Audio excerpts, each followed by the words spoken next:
안녕하세요. 검찰 수사관 출신 법무사 이승재입니다. 오늘은 불송치 혐의 없음 결정을 받았을 때 의의 신청을 해서 검찰 송치로 바꾸게 하는 보안 수사 요구 방법에 대해서 간략하게 설명드리도록 하겠습니다. 경찰이 불송치 혐의 없음 결정을 하는 이유는 크게 두 가지로 나눌 수가 있는데요. 첫 번째, 범죄가 인정되지 아니하는 경우와 두 번째, 증거가 불충분한 경우로 나눌 수 있습니다. 자, 경찰, 검찰 출신 법무사가 이의 신청으로 검사의 보안 수사 요구로 검찰 송치로 바꾸게 하는 방법에 대해서 간략하게 설명드리겠습니다. 먼저 범죄가 인정되지 아니하는 경우란 첫 번째 구속 요건 해당성이 없는 경우와 두 번째 피의 사실이 인정되지 아니하는 경우입니다. 결론적으로 혐의 없음이란 경찰이 사건을 수사한 결과 첫 번째 피의자의 행위가 죄명별 구성 요건에 해당하지 않는 경우, 두 번째 피의 사실이 인정되지 아니하는 경우, 세 번째 증거가 불충분한 경우입니다. 고소를 하였으나 경찰이 혐의 없음 결정을 한 경우 이의 신청을 위해서는 반드시 사전에 경찰의 결정에 대한 구체적 이유를 면밀하게 검토하여야 할 것입니다.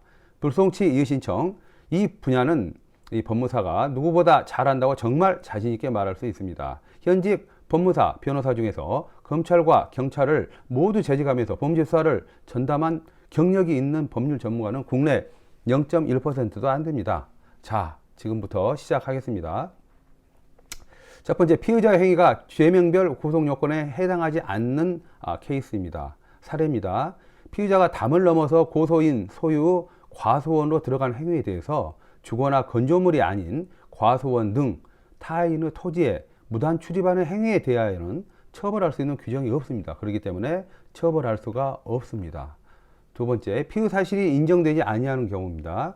자, 고소인이 피의자로부터 절도 피해를 입었다고 주장을 하고 있는데요. 피의자는 이 사건 범행일 이전인 2021년 1월 1일부터 범행일 이후인 2021년 12월 31일까지 강도죄로 교도소에 수용 중이었던 사실이 확인됩니다. 그렇기 때문에 피의자가 이 사건 범행의 행위자가 아닌 것이 분명하죠. 그렇기 때문에 처벌할 수 없습니다.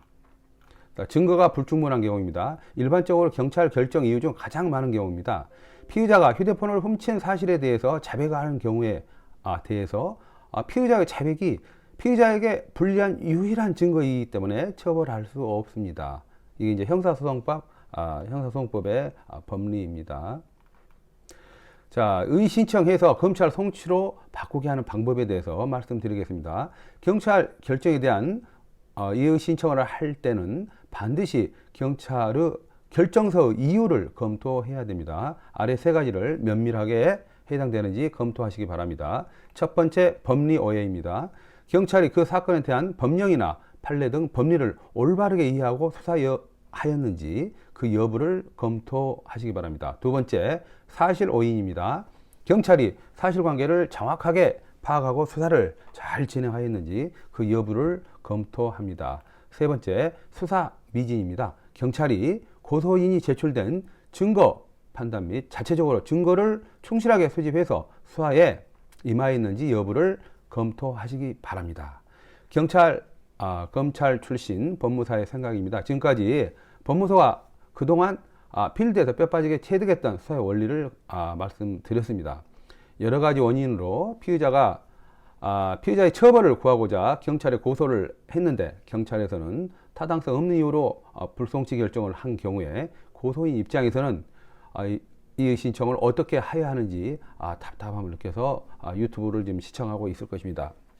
이 신청은 경찰 잘못된 결정에 대해 구제받을 수 있는 유일한 수사 절차입니다. 법무사 등 수사 전문가의 조언을 통해서 정확하고 법리에 맞는 이 신청을 하여 결과적으로 검사로 하여금 경찰의 보안 수사 요구를 통하여 송치로 바꾸게 하는 현명한 선택을 하여야 후회가 없을 것으로 보여집니다. 시청해 주셔서 감사합니다.